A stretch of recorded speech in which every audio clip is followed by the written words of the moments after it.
Here we go. Okay, so we'll start again. So this book is really out there for the in-betweeners out there. So the Hebrew word for in-betweeners is Benoni, right? Somebody who's in between. Somebody who's not either a tzaddik, someone who's not a Rasha. And what we explained last week, and this is like really the intro, you can re-listen to it, is that Benoni is somebody who has the impulses of a Rasha, somebody who constantly feels the drives that we naturally feel, whether it's to eat or to procreate or to take care of ourselves physically, whatever the drives that we have that we would necessarily like act upon right away.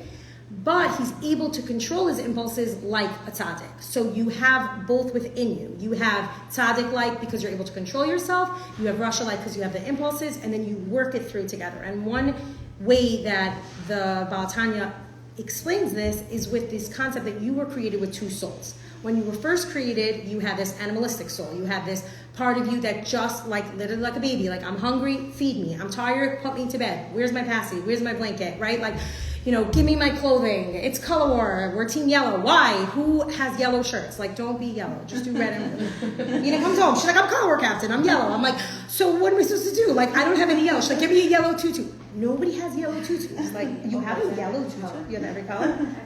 I know. Okay, fine. You're right. I have a blue from the state fair, but like, I don't have yellow. So like, we have these things that we're like, there's drives that we want to just survive. We just want to live. We only care about ourselves. Sometimes teenagers fall into this category, and like sometimes even 10-year-olds fall into this category. Like, give me, give me, give me. Adults feel like this, and that is your animal soul. That's primal. That's what you were born with. That's what you have. And by the way, that's what allows you to survive. You wouldn't be here today. You wouldn't be taking care of yourself. You wouldn't be going to the gym if you didn't have the feel of an animal soul. But as you get older, and girls at 12 and boys at 13 are given a nefesh elokis, which is a second soul, which is something that we have that really all it wants to do is go back home. It's like so homesick. It's like, get me out of here. I don't want to be here in this world. All I want to be is connected to Hashem. That's where I come from. That's what I want to be. That's where I know that that's my calling. And all it wants to do is just become like swallowed up into oneness and going back to God. Now, if you had this every single day, at every single moment, you had these two souls within inside of you. I gave this example that it's like Rivka, and she had twins inside of her. Does anybody here have twins? No? I feel like you went over somebody about twins. No? I feel like everybody's twins, right? So twins, you have two things inside of you. Or if you have like kids who are very close in age, and one of them is like a tzaddik, and one of them is like, whatever. It's like dealing with those two kids at all times. It's like this constant battle with inside of you that you're like, all I want to do is take care of myself, but all I want to do is just be one with God. So it's like everything that the other one does is out to get them. It's like, if all I want to do is exist and take care of myself, and I don't have anything to do with my nefesh elokis, and all I want to do is take care of just my spiritual things and go back to Hashem and just see Hashem in everything, then I can't even be a person. Understand? Like, the whole root of an animal soul is just physicality, me. And the whole root of the godly soul is just Hashem, not you. So you don't even exist. So if I would just become one with my godly soul, we'd just all be one neshama, back to like what it was originally, like Adam Arisha. But we're not. So we have this battle. So what does this book say? So what do we learn from Tanya? He explains that you have to be a Benoni. You have to be this perfect balance of these two. And that's how you live your life. That's having the drives of your animal soul, like eat without making a bracha, just feeding yourself, even like all these animalistic things that you might feel, but putting the nefesh elokis in the driver's seat and saying, I'm in control. And that's, by the way, using all your kohos for the right things and recognizing that all those kohos come from Hashem is doing that exactly. You're like, oh, I have the ability. Last night we did this like paint and pour in the city, and this girl who was teaching, and I'm like, this is so cool. Like, she's an art teacher, but like she's using her art, and she's like super artistic. She just told me she was Abby Wallen's sister. I'm like, oh, you're so famous.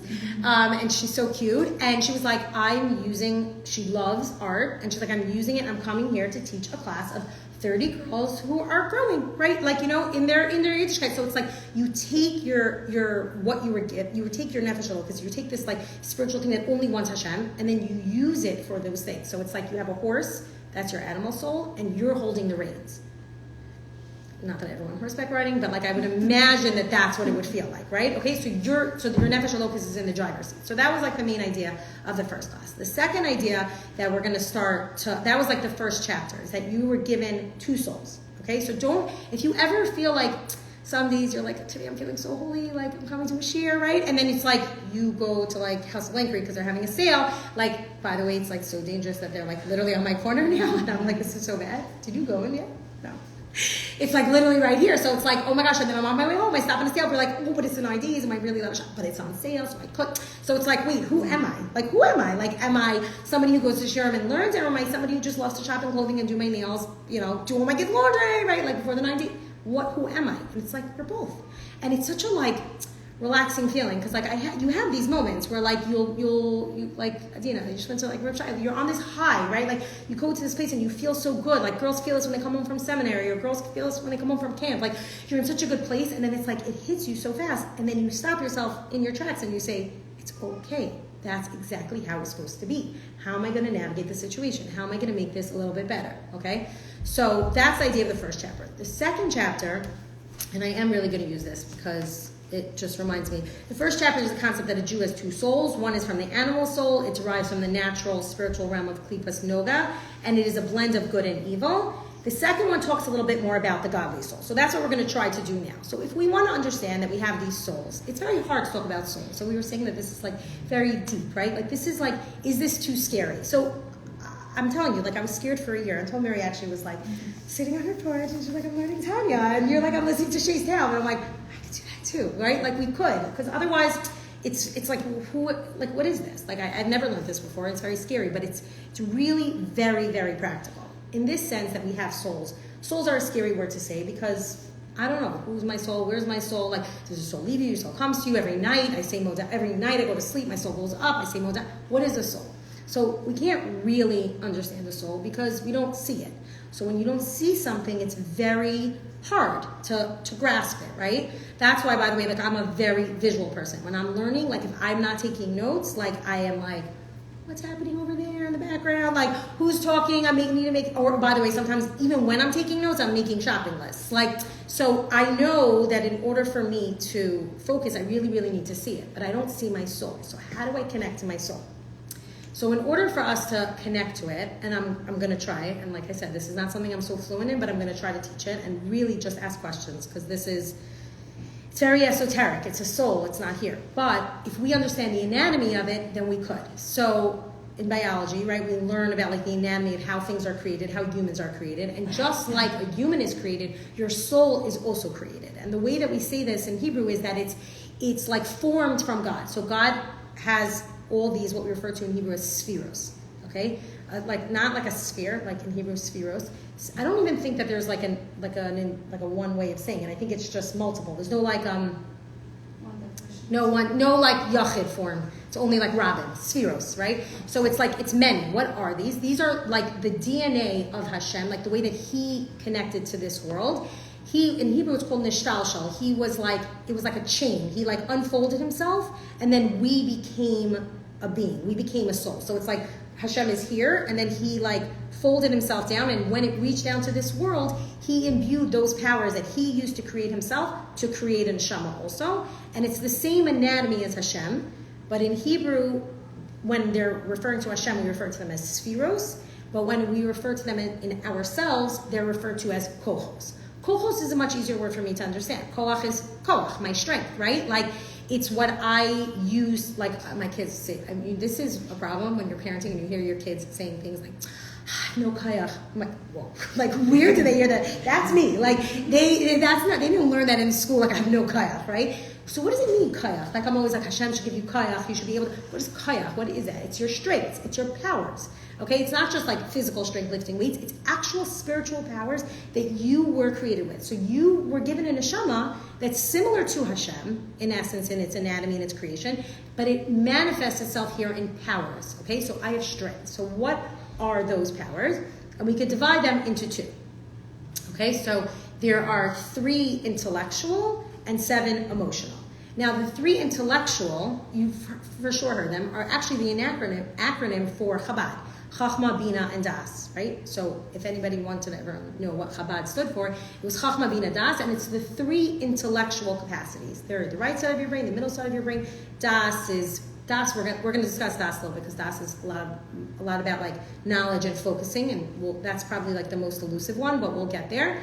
And then the 7 emotional are our emotional traits. You've heard these names before, and if not, you're hearing it now. It's Chesed, Gevura, Tiferes, Hod, Yesod, Netzach, and Malchus. Sorry, it's Netzach, Hod, Yesod, and Malchus. So those are 7 emotional ways that we can interact with this world, and we use our powers to do it. So we'll try to understand it like this for 1 second. Another way that the Baal Tanya explains it as the 3 intellectual are seen as the parents, okay, the mother and the father, where the 7 emotional ones are your children, okay? So we have parents and we have children, and you'll see why it's a beautiful metaphor, and you start to see it in your life a lot. Not just a male-female relationship with giving and receiving, but more so when you see parents and then you see children, you're like, wow, it really grows into something. You could just, by the way, imagine the human body, okay? I always think like Da Vinci, like he did something when he was drawing that picture. Like, I talk about this a lot. We were talking about it in the rest of the book club also, that like, you know that picture of the man, somebody here is intellectual, what's it called? Somebody's been to like, nobody went to like France like this year, or like, where is it, Paris? Sorry. The picture of the human body of like Da Vinci painted it. Yeah, like his hand out. What? What's it called? It's called something. It's like I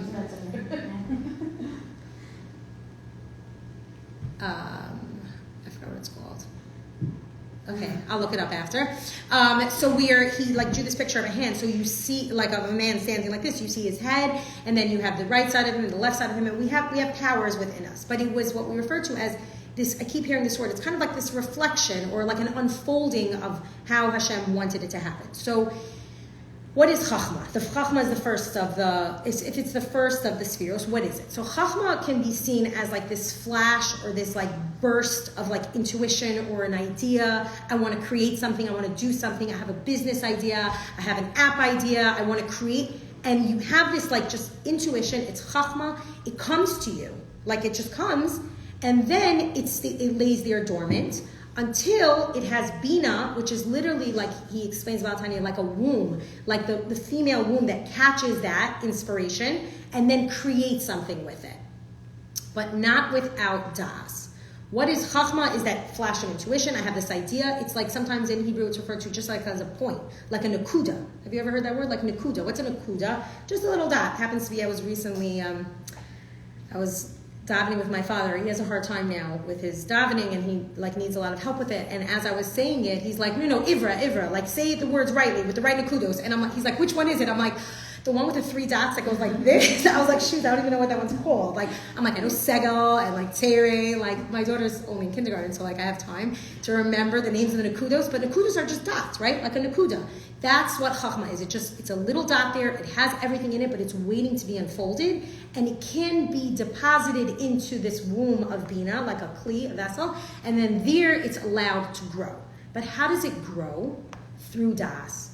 Okay, if you have Chachma on one side of the room and Bina on the other room and they're not integrated, there will not be Das. And Das, by the way, if you look for the first time that the word Das is said in the Torah, is Vayeda Adam Esishto, that Adam knew Chava. What does it mean he knew her? He knew her name. He actually did name all the other animals, but he said none of the animals are good for him. But when it came to Chava, it says he knew his wife. Knew means like it was in Hebrew, it's Das, it's marital intimacy. It's like it's focusing all your attention, all your kochos on this one person, and then through that comes children. So if you have man on one side and woman on the other side, and there's no da'as, there's no vayeda es ishto, there's no focusing, intent, literal, actually, like intimacy, then nothing's going to be born of it. But if you focus, if you, even just from looking across the room, you can focus in on that, children will be born from that.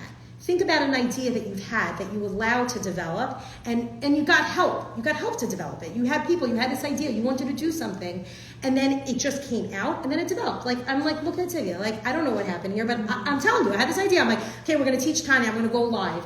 30 minutes later, she's like, or it was like an hour, it was the next morning, she was like, let's do it, let's have a chabura. Now we have 8 girls sitting around the room and we're learning. So how did that develop? We focused on it. We're like, okay, we had a conversation, we paid attention. And attention, by the way, and focus is such a triggering word in this generation. Like, and this is what I do. Like, I'm a school psychologist, and every day I get messages, I can't focus in school, does he need medicine? And it's like, focus. Like, what is it? What is the ADHD? What is the inability to focus? It's because our generation is lacking that das. It's like I have an idea, I know how to do it, I have a computer programmer to develop it, but like I can't just actually sit and do it. It's like, it's a generational thing. It's like, I don't know, there's like this trend I saw like now on TikTok, it's like bed rotting. It's like, what's bed rotting? It's like basically when you have that day, you just like go back into bed and you just sit there and then like end up watching Netflix and you just like, you're literally, and it's like, our grandparents didn't have this. Like, you didn't have a choice. Like, you got up and you went to work and you made bread and you went to food. There's no like, okay, maybe things are happening faster. Like I can make a grocery order and it's here and I'm not like, developing the field, but I had the intuition to go online and click it in and push yes, send, even though yesterday I was waiting for my delivery a whole day and I forgot to push send. There's like a lot of things. Pick a time. Do you want it earlier? Tip, call for things, right? And it's like all these things. And it's like, we don't have this ability to focus. So our generation, especially now, it's the most important. To develop our children, we need to have that focus. We need to have that das.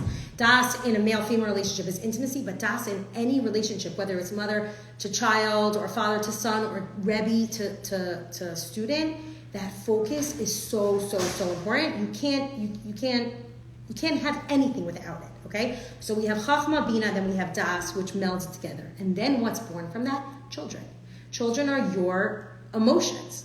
So if anybody for 1 second says like, oh, I don't have free will, I'm just like an angry person, my mother always did it this way, so I always did it this way, right? Like when you get stuck in your ways, that's because you think that you don't have control over your emotions. But here in the Tanya, it's saying that you actually do. The more you take chesed, the more you take chachma and bina and focus it, the more you will develop your emotions. Think about it. The things that you think about are the things that you feel about. I have this all the time, like, and I'm always like so scared to do this online, but like you have some of your children maybe that you care a drop more about. There's something about it. And I heard this from my mother-in-law. She said that the kids that you have the hardest time with and you spend the most time with, you will have the most nachas from. And it's like, why? What about the kid who, it's just easy for him, right? The kid that just gets hundreds on the test and is valedictorian, I had nothing to do with it. It was good genes. I'm like, he's a Wapstein. Like, he comes from that side. And the Bloomsies give creativity. But this idea where, like, if there's a kid of mine that is struggling and I spend much, much, much more time on her, on that one specifically, and I focus all my attention on it, I will automatically develop emotions towards her. I will automatically miss her, love her, care for her more than my other children. That's how it happens. Think about a project that you've been working on that you care so much about. What you focus on is what you care about. So you do have free will. If I wake up in the morning and I focus on, I'm going to have a good davening. And even if I don't have a good davening, I'm just going to say mo davening with a drop more intent. That automatically makes your emotions holier. The things that you think about affect the way that your emotions are. So like, yes, you could say maybe it's a trend. I don't know why I downloaded Strava. I'm not a runner. I'm trying. But if I put my focus and I was like, oh, I started running. I'm like, are you looking at my like speed time? Because like, I'm like, no. I should be running 3 miles an hour. I'm running like, 8 miles an hour, whatever it is. But there's something that you focus on. If you decide I'm going to focus on my exercise, I'm going to focus on my diet, I'm going to focus on my learning, you will develop feeling towards it. That's what happens. So the answer is that yes, we do have free will and we are able to affect our emotions in a positive way, and that's all because we focus on the intellect. So we focus on the upper three intellectual, which are our parents, and then that develops the things you think about, the things that you love, the things that you care about.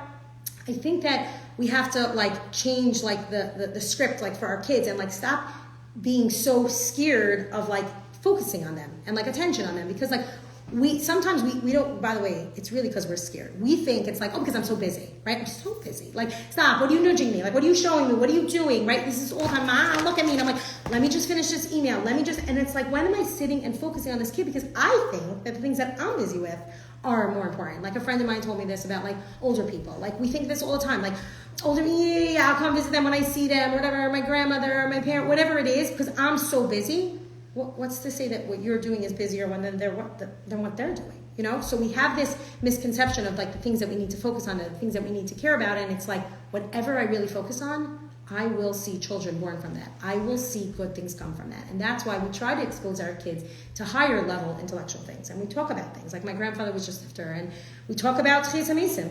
Like my daughter's like, where's ID? I'm like, he's in Shemaim. What does it mean he's in Shemaim? I don't know. He's there, he's in Shemaim, he's with Hashem. oh wow, he's with Hashem, but I thought Hashem is here. But I'm like, Hashem is everywhere. Oh right, Hashem is everywhere. And then she skips off on going onto the bus. Like what? Like she needed a Tanya class this morning? No, but like if you are open about these things, these big intellectual scary concepts, it just becomes part of you. And then at some point in her life, it's going to click and she's going to be like, oh, I know what it means that Hashem is everywhere. That even when I'm in hardships. And if I see my parents talking about it like it's normal, then I'll also think it's normal. So we shouldn't be scared of these big scary things because this is really what forms us and forms who we are as people when it comes to our emotions. And trust me, like emotions are sometimes we can think like just the animalistic part of us, but it can be elevated by all the things that we think about. Does this make sense?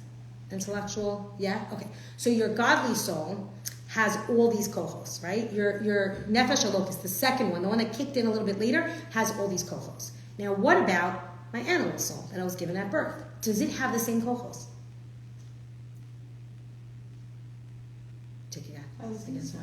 You would think so, right? You would think so. It's funny because like at first, isn't that the fight? Isn't that the fight? It actually has the same things. So sometimes we think that they want different things. Like, do you ever think that like there's a part of me that just like wants to be like unhealthy, eat like greasy pizza, and then there's a part of me like there's certain moments where I'm like, today I'm gonna have a pork and slice pizza. Like today I'm gonna have like brick oven pizza. I just got myself an uni because I got Instagram ads for it, and I'm like going back and forth. Like you literally, if you need anything in your life, just like talk to your phone and you will have it. It's like I feel like the ads come before it leaves my brain. By the way, it's like a tiny dot in my brain, and like the ads are going first. So, but I love it. Like I tap into it. Like. And I was like, we need a griddle in the kitchen. All of a sudden I have this ad, and it's a great one, and there's a July 4th sale, and I ordered it, and it's coming, and it's like, it's great, right? So we don't even have to, our mind, by the way, that's why I'm like, AI is like, our mind is already thinking for us. Like, we don't have to do the thinking, you know? But you would think that, like, the animal soul wants, like, greasiness. And the Nefesh Elokis just wants Olam Haba. But it's not true. Because the Nefesh Elokis wants to be here just as much, even though we like say like, oh, it only wants to be up to Hashem. The Nefesh Elokis realizes something so deep. It says that down here in this world, I can actually be something. What is the Nefesh Elokis? What are the Neshamos doing in Shemayim? This is like a very deep concept. You could try this on your kids. Like, what are they doing? Like in Shemayim, what are all the Neshamos doing up there? They're so happy, right? They're learning from like Ziv Hashchina, right? Like, I remember these like chazals, right? Like they're all sitting around in the light of the Levyasan and they're like learning. Like, what are they doing there? If they don't have a nefesh b'hamis, if they don't have a guf, then what's missing? The action. The action. And the action is the most important because it can't fulfill what it needs if it's only up there. It doesn't have the ability to act out. That's why malachim are tzaddikim, right? Malachim, the way that we envision malachim are all white. Like Yom Kippur, we try to tap into that. Why? Because they're all white, they're all spiritual beings. They don't necessarily have taivas like we do, or whatever. Maybe they do. I don't know. Maybe, I don't know. That's why I'm always like, you said I could tell you anything, so I don't know if they have taivas, but they definitely don't act on them. Like a tzaddik, right? Like, what's the tzaddik in this mashal over here? Tzaddik, Rosh Hamiruni. A tzaddik, all its impulses are holy. Like it's triggered by something and it acts upon it in a positive way. Maybe that's what malachim are. Like they don't have the ability, they don't have the guf, they don't have the body, and they don't have the actions to put it out. So we always think like all we want to do is go up there to Shemayim. But really, we also want to be down here because we realize we have a koyach down here that we can do it. So how do we do it down here in this world? And we'll end here with this concept, with the concept of levushim, okay? I don't know if you've ever heard of, levush in Hebrew is what? What is that in English? Clothing, right? So we have soul powers. We have chachma, bina, das. We take those three intellectual, we focus in on them, and then emotions are born. Acts of kindness, restriction, loving, hod, netzach, yisod, malchus. All those emotions are played out. But how do they manifest here in this world? If I'm a godly soul and I have these soul powers, how do I figure out this world?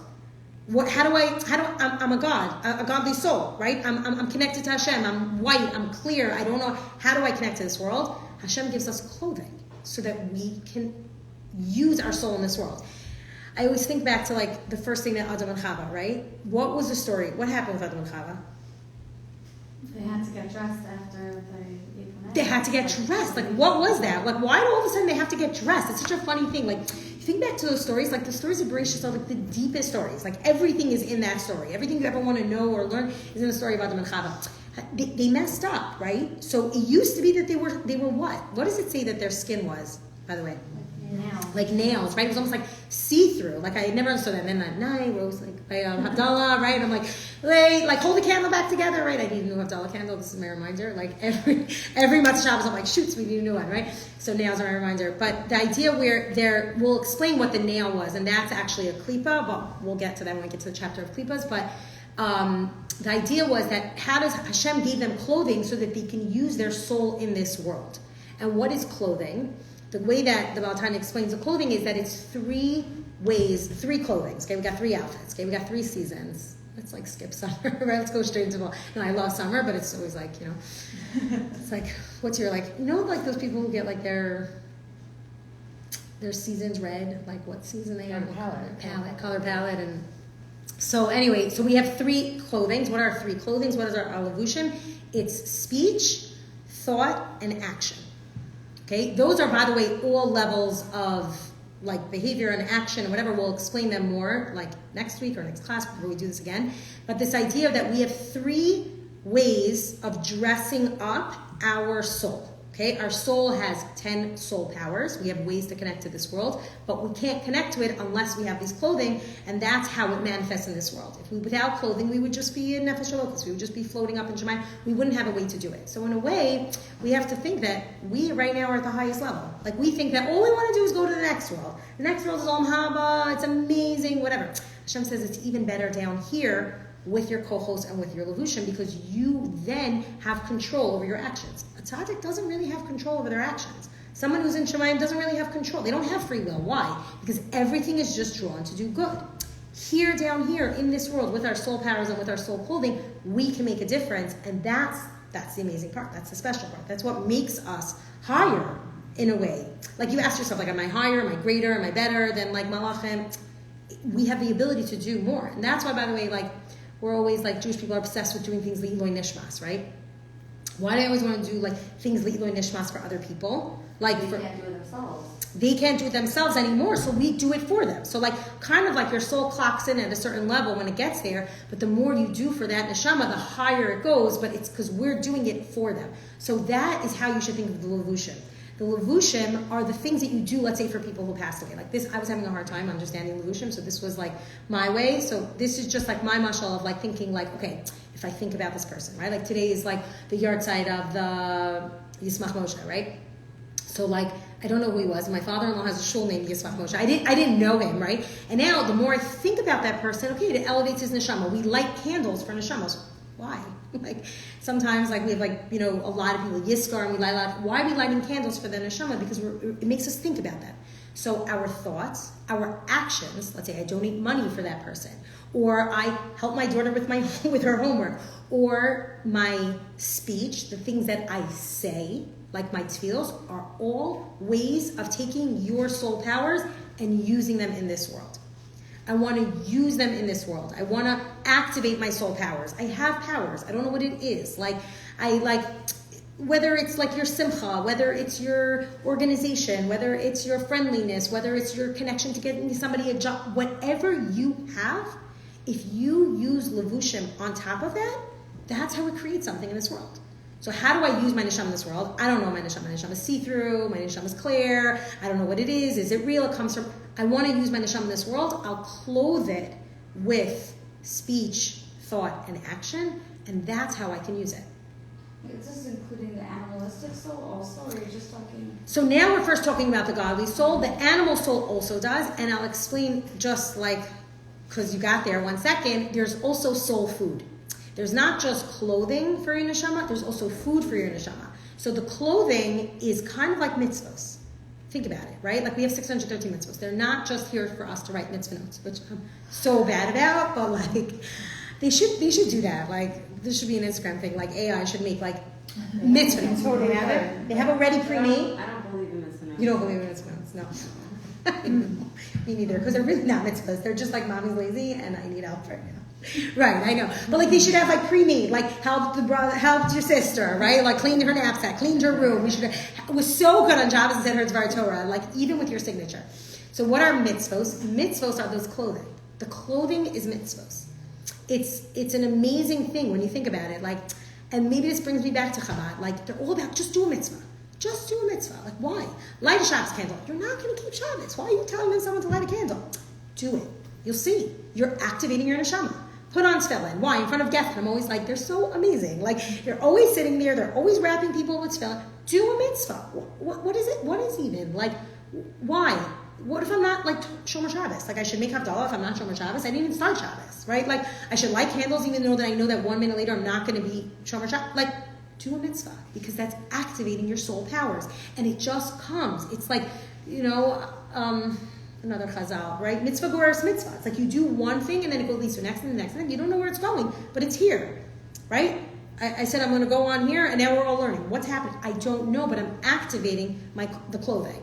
I don't know if it's like the summer season because I'm always like, I don't work in the summer, so it's like different. Something is being activated by some thought. It was a thought to do it. It was an action that came here, and our speech is now working, and that's mitzvos. That's the 613 mitzvos. They're not just here for mitzvah notes. They're here as your clothing. And if you think of it as your clothing, you're like, let me fill my closet with as many things as I can. But next week we'll get into soul food, and that's actually Torah. So the difference between Torah and mitzvos, but we'll explain that in comparison to the animal. So this is all, by the way, just about the godly soul. Your godly soul came down into this world. It came second. It has a set of soul powers, and it has a set of clothing. And that clothing is your thought, your action, and your speech. It's basically integration, like integrating all these like lofty ideas. Right. It's like, how do I use, I have all these ideas. They're like see-through, they're sparkly, they're somewhere up there. But how do I, like that, how do I make it practical? How do I integrate that into this world? It's like by putting on the levushim, the clothing that we need. Okay, I'm going to end this here. Thank you all for joining. Thank you.